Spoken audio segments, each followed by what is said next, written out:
Hey, welcome back to Broker's Voice. Every week I bring on a health insurance broker, a partner to the industry to tell their story.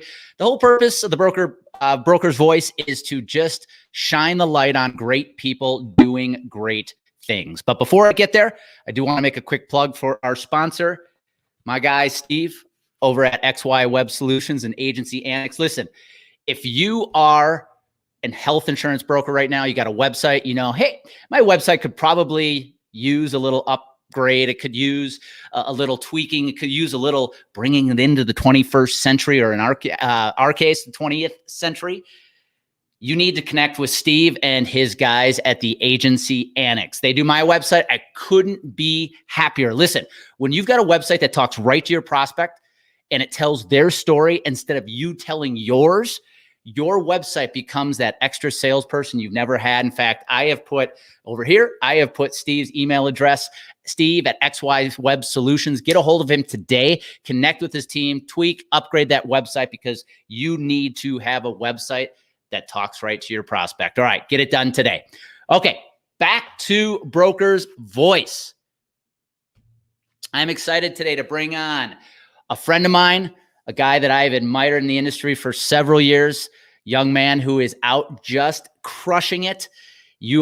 What blows me away about Mike is in a year, 2020, in a year when it could have been so easy to just put all sales on hold, this dude went out and broke his company's sales record. So today I'm going to ask him how he did it, amongst many other things about his story you're going to absolutely love. So with that being said, I'm going to bring on the one, the only Mr. Mike Pattengale. Mike, how you doing, man? I'm doing great. Thanks for having me, Andy. Awesome. Well, Mike, where I love to go right off the gate with the Broker's Voice is this. Before you got into the health insurance industry, you had a rather interesting career. And it's one most health insurance advisors did not have before they got in the health insurance industry. Tell us a little bit about your music career. Yeah. First, no offense to Steve for not giving me a hat also, but that's fine. I won't get too far into that today. But so I think first time I got a paid gig as a musician, I was 15 years old. Got a drum endorsement when I was 16. Hilariously enough, there are so many drummers out there better than I am, but I think just being relational and, understanding the business side of it, I saw a lot of success in just getting gigs that probably were out of my league. But I went to college originally for applied percussion, quickly realized that that's probably a terrible degree for me to get, switched over to business. But was fortunate enough to tour most of the country for a number of years throughout high school and then college and after college. And then, continuously dropped out of college to pursue music and kept falling back into college, realizing that, probably wouldn't hurt to get my degree. But I think I learned a lot about business and a lot about myself, just living out of Sprinter vans and out of other people's couches over the years and traveling the world playing music. But at one time, if I'm correct, you were a professional musician, right? Yeah, I was. Yep. Yeah. What was the name, for all those listening in, what was the name of your band? So being a drummer, I got hired out for a number of different bands, but I think probably the ones with the most recognition would be a Christian crossover band called Everyday Sunday. I got to do a short stint in Europe with them, which is when I thought I had made it. Sons is another band that, when our album had first come out in, my memory's not great. I think it was 2011. We were the #1 Christian crossover album in the world. Our single was number 7 of any crossover artist. We were one spot behind Switchfoot, if you're familiar with them. So a couple questions quickly on that. Number one, if for the musicians listening in like myself that aren't hardcore, what does crossover mean? Yeah, so like a Christian crossover band is a band that is maybe started out Christian, but then they cross over from being in the Christian realm, probably primarily playing for churches and conferences, over to playing in the secular world, but kind of making maybe just like a verbal agreement that, hey, you're not going to find swear words, songs about sex and all of that sort of stuff in their lyrics. So Switchfoot is a great example of probably one of the most recognized Christian crossover bands. my good friends in Colony House, they're crushing it in the world today. They're a big Christian crossover band. So just a band where it's, maybe not singing about Christian thoughts or verses or anything like that, but you can listen to it with your kids. Got it. Yeah. Is there anywhere we can still find your music today? Yeah, absolutely. So I need to put them all in one space, and I've been trying to do that, but I can share some links. I was fortunate enough, the last band I had been in for a number of years is a band called Thomas, Tamas. And so there are a couple of live performances that we had recorded, I don't know, 2 years ago. So those are all still out there. I can share some links though for some of the different. That would be awesome, man. I'll put those in the show notes. And Paul Wilson, Benefits Pro. Let's get some of Mike's links up on Benefits Pro. We need it. That's awesome. So, okay, Mike, music career is done. Yep. And like so many of us, we didn't get into the insurance industry by design. Tell us a little bit about how a man goes from professional musician to the health insurance industry. Yeah. If you would have asked me when I was 18 what I'd be doing, I definitely would not have told you sales. I was running from it and kind of tripped into it, I guess. But how I got into it is before Springbuk, maybe 5 years ago, I was selling managed services for large enterprise employers here in the Indianapolis market. So working with some of the larger ones here to kind of help them as they roll out new projects. I would hire and manage all of the talent that they would come on board. And kind of during that time, I was getting my feet wet into sales. I was wearing a suit and tie every day, which me, that's not what I like to do. Suit and ties and myself don't go hand in hand. But through that, I started playing in a Wednesday morning basketball league with a couple guys that I knew and loved from college. And through that, I met two gentlemen that worked at Springbuk. They kept telling me like, hey, you don't have to hate your job. You're actually allowed to enjoy what you do for a living. Like, let's grab coffee. So I grabbed coffee, didn't know that was my first interview. And 4 days later, I had an offer from Springbuk and was so excited. And really what got me is the founders' just hearts are awesome here, but their mission of preventing disease with data is so powerful. And going from, kind of just selling a corporate solution to being on this mission, this rocket ship of trying to prevent disease with data alongside of our partners, I think is something that I was like, if I have to be in sales, that's what I want to sell. So kind of tripped into it, and I'm glad I did, because I want to be in the health insurance industry as long as it'll have me. So okay, so let me make sure I have this right. From drumming to driving the lane to data analytics. Yes, exactly. Well, okay. Sales is something you're doing pretty well, my friend. In fact, last year, 2020, a year when so many insurance agents just like forgot about sales and went into this prevention mode or preservation mode. You actually went out and broke your company's sales record in a year that was so hard for so many to sell. What would you say, Mike, if you had to put your finger on a couple things you did last year that allowed you to have such a massive year? Yeah, that's tough. And I had shared on LinkedIn, I think this was actually one of the first posts that you had encouraged me to put out there at the beginning of COVID, was I am a social being. I love being around people. I think that's why I loved the music side of things in my career is I was just around new people, getting to hear their stories all the time, being face to face. Now I'm in our office, just stuck behind my computer all the time. And at first that brought out a ton of insecurities in myself. I thought that people only worked with me because they enjoyed, being around me and, the face-to-face things I was able to overcome, maybe concerns about how young I am or new to the industry I am. And what I quickly realized, and my boss, Cody Fair, did a great job of explaining this to me, is in many cases, sales are won in between meetings. And that's what I didn't know, before COVID. Thankfully, people liked me, they trusted me. Springbuk had a great product, and that was good enough. But then when you take all of the, entertainment, the coffee, the happy hours, all of that away, and it truly comes down to a formal evaluation of a process and a product, I really had to level up my game from an organization standpoint. And so, being on top of every follow-up on a timely manner, having everything in a certain easy to view way so that I could lead people through a conversation. And honestly, there was a little bit of positive reinforcement for Springbuk because of COVID, a global pandemic that for the first time ever, people were looking at data. I mean, my grandparents were calling me on a regular basis, asking if I was looking at what the data that the CDC was putting out.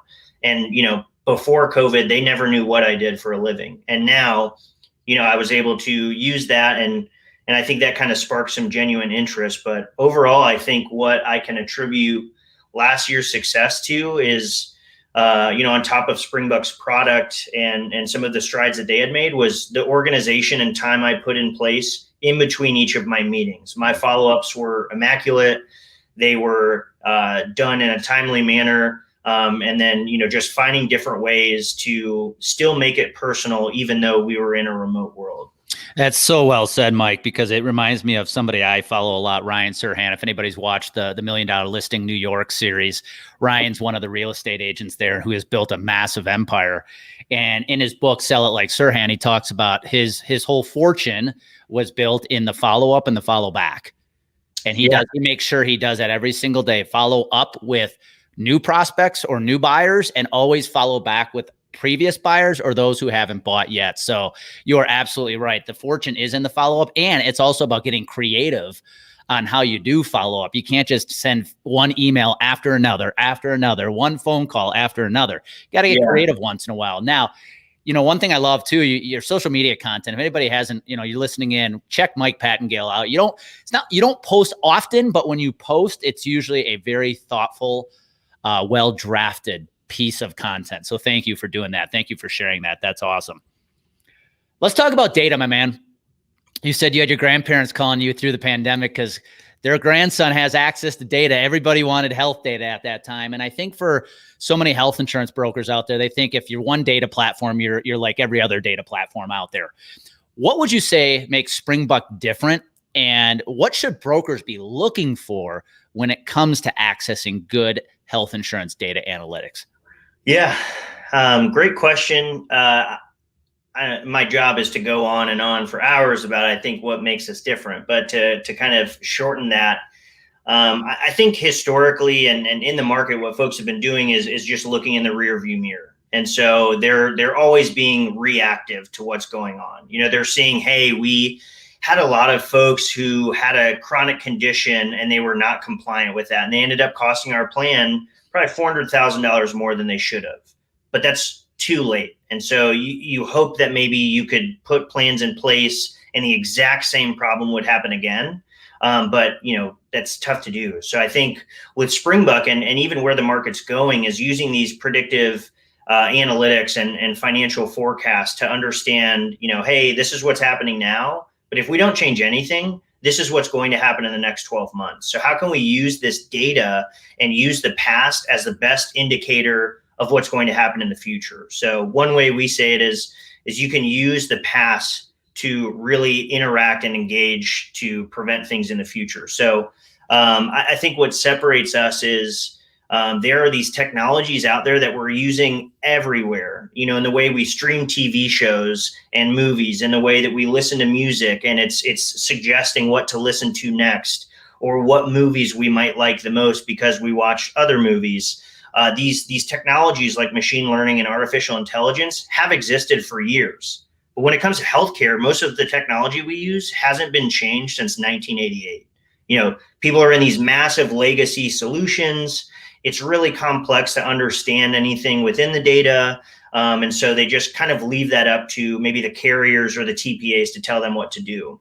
Well, that just can't happen anymore. And I think employers of all sizes are starting to stand up for that. And so we're seeing, Springbuk become a lot more important and present in these groups that are maybe even 105 enrolled employees, whereas 5 years ago, you would have had to be 10,000 enrolled employees to have access to this data. So Springbuk's not only coming down market to provide the access to data for these smaller groups, but we're also taking all of the timeliness that it would take to pull any sort of data out of a system, and we're serving that up to all of our partners. So long story short, the first day you log into Springbuk for each of your clients that you would have, or if you're an employer, the first time you log in for your group, you're going to see all of the areas of opportunity impacting your specific population. And that's based on the claims data that we're pulling in. So we're using these technologies that exist out there in every other industry, and we're just pulling it in to create massive operational efficiencies, as well as, hopefully helping to control and protect that bottom line. That's awesome. I mean, if I heard you correct, it's two things. Number one, too much data today is spent just regurgitating the past. You have to use the data to make decisions about the future, use data to kind of, I don't want to say predict the future, but definitely give a clearer picture of the future. And then number two, data is more accessible to more employers today than it's ever been. Yeah. Now, I'm going to put you on the spot. If you had to make a bold prediction about our industry going, the next 3 to 5 years, where do you see the health insurance industry heading? Yeah, that's a good question. I hope I continue to see some of this innovation that we're seeing across the industry. There's obviously consolidation at every corner. We're seeing it in our space, in the data analytics world, obviously in the broker consultant world, that's happening on a daily basis. So I personally, I don't know exactly what that will look like in the future, but I'm interested to see. I happen to sit in Indianapolis, Indiana, where I think largely the regional broker kind of holds the key. There are some good national firms represented here as well, but I think what we've seen here, and there are a lot more self-funded groups here in Indianapolis than you probably see in other cities across the country. And kind of where I see it going is just far more sophistication is needed to take action. So I think relying on stuff to be brought to you from carriers or such like that, I think now in a post-COVID world, what we're going to see is more access to data, more innovative technology partners like telehealth, member engagement, maybe bundled payments. We're just going to start to see a lot more players coming together to try to solve a problem for the industry. So I don't know exactly what it looks like, but if I had to take a guess, I would say just significantly more technology involved and a lot more sophistication for groups than we're seeing right now. And I think you brought up a word that's so important: collaboration.